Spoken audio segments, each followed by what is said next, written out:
ओ माई मेरी क्या फिक्र तुझे, क्यों आंख से दरिया बहता है, तू कहती थी तेरे। Hey guys, welcome back to my YouTube channel. I hope you all are doing really well in your life.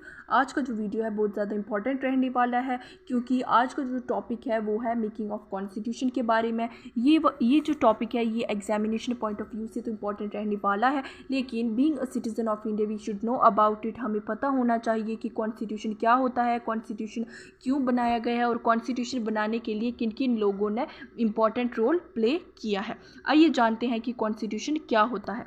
It is the collection of rules and principles which set out how a state will be govern. क्या है कि कुछ rules and regulations बनाए गए हैं जिन्हें follow करके हम अपने देश को चलाते हैं। ठीक है, कॉन्स्टिट्यूशन जानने के बाद हमें पता होना चाहिए कि कॉन्स्टिट्यूएंट असेंबली क्या होती है। Constituent assembly is the body of representative that is elected to create the constitution of India. क्या है कि एक बॉडी का गठन किया गया है जिसका क्या काम है, जिसका काम है हमारे देश का संविधान बनाना। आइए जानते हैं कि ये जो कॉन्स्टिट्यूएंट असेंबली है इसकी डिमांड किसने की थी। Demand for a constituent assembly. In 1934, M.N. Roy gave the idea of making constituent assembly. क्या था कि 1934 को M.N. रॉय ने फॉर द फर्स्ट टाइम ये आइडिया दिया था that there should be a constituent assembly in India. In 1935 Indian National Congress officially demanded a constituent assembly to frame the constitution of India. 1935 को क्या हुआ था, इंडियन नेशनल कांग्रेस ने official demand कर ली थी that there should be a constituent assembly in India who will frame our constitution.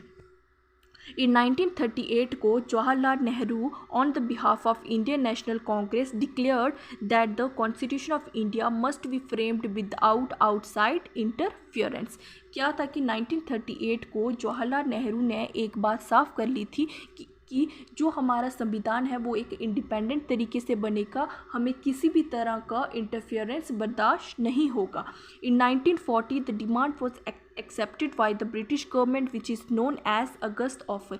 क्या था कि अगस्त ऑफर कब हुआ था, अगस्त ऑफर 1940 को हुआ था, जिसमें ब्रिटिशर्स द्वारा हमारी जो डिमांड थी कॉन्स्टिट्यूशन बनाने के लिए वो मान ली गई थी, लेकिन विद द कंडीशन। वो क्या चाहते थे कि जो माइनर पावर्स थी वो इंडिया को देने वाले थे और जो मेजर पावर्स थी वो अपने पास रखने वाले थे। यही रीज़न था कि गांधी जी ने इनका ये जो प्रपोजल था उसे डिक्लाइन कर दिया था। In 1942, Sir Stafford Cripps, a member of the cabinet, came to India with a draft proposal of the British government on the framing of an independent constitution to be adopted after Second World War। क्या था कि 1942 को सिर Stafford Cripps India में आए थे, एक proposal लेके आए थे कि आप इंडियंस हमारी हेल्प करो सेकेंड वर्ल्ड वार लड़ने में और बदले में हम आपकी हेल्प करेंगे इंडिपेंडेंट कॉन्स्टिट्यूशन बनाने के लिए। लेकिन गांधी जी ने इनका ये जो प्रपोजल था उसे रिजेक्ट कर लिया था, क्योंकि उस टाइम किसी को भी पता नहीं था कि ये जो वर्ल्ड वॉर है वो कितने टाइम तक चलेगा। यही रीज़न था Gandhi ji called it a post dated cheque. Cabinet mission plan. आइए जानते हैं कि कैबिनेट मिशन प्लान क्या था। In 16 May 1946 cabinet mission came to India, जिसमें क्रिप्स आए थे, लॉरेंस आए थे और अलेक्जेंडर आए थे। On November 1946 constituent assembly was constituted under the scheme formulated by the cabinet mission plan. क्या था कि नवंबर 1946 को कॉन्स्टिट्यूएंट असेंबली का गठन हो चुका था with the help of cabinet mission plan. There were total 389 members. क्या थे कि हमारी जो कॉन्स्टिट्यूएंट असेंबली थी उनमें टोटल 389 मेंबर्स थे। Elected members in constituent assembly are 296 और जो इलेक्टेड मेंबर्स थे हमारी कॉन्स्टिट्यूएंट असेंबली के वो 296 थे। Out of that Congress has maximum seat और उन 296 मेंबर्स में से जो मैक्सिमम सीट्स थी वो कांग्रेस के पास थी 208 और मुस्लिम लीग के पास थी 73 सीट्स और अदर्स के पास थी 15 seats. Working of the Constituent Assembly. Constituent Assembly held its first meeting on 9 December 19 1946 जब हमारी कॉन्स्टिट्यूंट असेंबली बनकर तैयार हो गई थी और उसकी जो फर्स्ट मीटिंग थी वो 9 दिसंबर 1946 को कंडक्ट की गई थी। The Muslim league boycotted the meeting and insisted on a separate state of Pakistan. तो मुस्लिम लीग ने क्या किया था, इस मीटिंग को बाइकॉट कर लिया था क्योंकि वो चाहते थे अपनी एक separate state banana.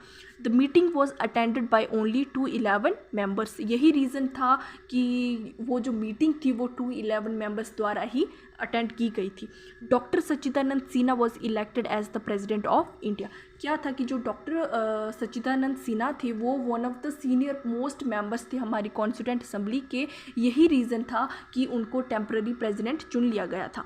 On 11 December 1946 doctor Rajendra Prasad was elected as the permanent president of India. 11 दिसंबर 1946 को जो डॉक्टर राजेंद्र प्रसाद थे उन्हें परमानेंट प्रेसिडेंट इलेक्ट कर लिया गया था। और जो हमारे वाइस प्रेसिडेंट थे उनका वो 2 वाइस प्रेसिडेंट थे, एक थे HC मुखर्जी और दूसरे थे VT कृष्णमचारी।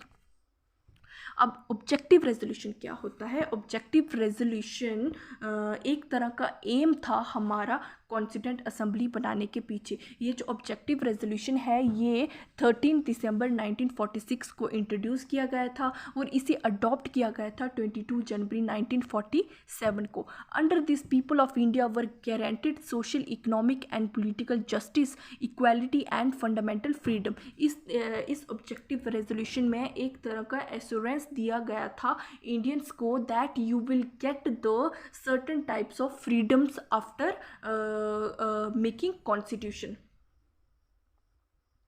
माउंटबेटन प्लान और जून 3 प्लान। अब ये जो माउंटबेटन प्लान था और जून 3 प्लान क्या है? माउंटबेटन प्लान के ज़रिए ही हमारा जो इंडिया है वो 2 स्टेट्स में बंटा था, एक इंडिया और एक पाकिस्तान। चौधरी रहमत अली के पाकिस्तान ने क्या था कि चौधरी रहमत अली ने ही पाकिस्तान को नाम दिया था। इम्पॉर्टेंट टर्म्स, आइए कुछ इम्पॉर्टेंट टर्म्स को डिस्कस करते हैं। जैसे कि जो हमारा नेशनल फ्लैग है वो कब अडॉप्ट किया गया था? 22 जुलाई 1947 को। नेशनल एंथम कब अडॉप्ट किया था? हमारा नेशनल एंथम यानी कि जन गण मन ये 24 जनवरी 1950 को अडॉप्ट किया गया था। और हमारा जो नेशनल सॉन्ग है वंदे मातरम ये कब अडॉप्ट किया गया था? 24 जनवरी 1950। On 24 January 1950 doctor Rajendra Prasad was elected as the first president of free India. क्या था कि 24 जनवरी 1950 को डॉक्टर राजेंद्र प्रसाद को प्रेसिडेंट चुन लिया गया था फ्री इंडिया का। Constituent assembly had 11 session. क्या था कि हमारी जो कॉन्स्टिट्यूंट असेंबली थी उसके टोटल 11 सेशंस हुई थी। और कितना टाइम लगा था? 2 साल 11 मंथ्स और 18 डेज का टाइम लगा था हमारा कॉन्स्टिट्यूशन बनने के लिए। और जो कॉस्ट आई थी हमारी कॉन्स्टिट्यूशन बनने के लिए वो थी 64 lakhs। ड्राफ्टिंग कमेटी क्या है? One of the most important committee थी जिसने हमारा जो कॉन्स्टिट्यूशन था वो बनाया था। सेटअप इन 29 अगस्त 1947। क्या था कि ये जो हमारी ड्राफ्टिंग कमेटी थी वो कब सेटअप हुई थी? 29 अगस्त 1947। और ये जो ड्राफ्टिंग कमेटी थी इनके जो प्रेसिडेंट थे वो थे डॉक्टर BR अम्बेडकर। और जो सेकंड मेंबर थे वो थे डॉक्टर गोपाला स्वामी अयंगर। जो थर्ड थे वो थे कृष्णम स्वामी अय्यर। और जो फोर्थ थे वो थे KM मुंशी। फिफ्थ थे सैयद मोहम्मद सदुल्ला। सिक्स थे माधवराव और सेवन्थ थे TT Krishnamachari. Constitution adopted on November 1949। क्या था कि हमारे देश का जो कॉन्स्टिट्यूशन है वो हमने अडॉप्ट किया था 26 नवंबर 1949 को, लेकिन एनफोर्स किया था 26 जनवरी 1950 को। Contain preamble 395 articles and 8 schedule. क्या था कि कॉन्स्टिट्यूशन में जब हमारा कॉन्स्टिट्यूशन बना था तो उसमें प्रियम्बल बनाया गया था, 395 आर्टिकल्स के बारे में बताया गया था और 8 शेड्यूल्स के बारे में बताया गया था। Father of the constitution BR Ambedkar. Father of constitution हम किसे मानते हैं? BR अम्बेडकर को मानते हैं। और मॉडर्न मनु भी हम किसे मानते हैं? BR अम्बेडकर को मानते हैं। 26 January 1950 our constitution came to force. क्या था? अडॉप्ट कब किया था हमने? 26 नवंबर 1949 को, लेकिन एनफोर्स कब हुआ था?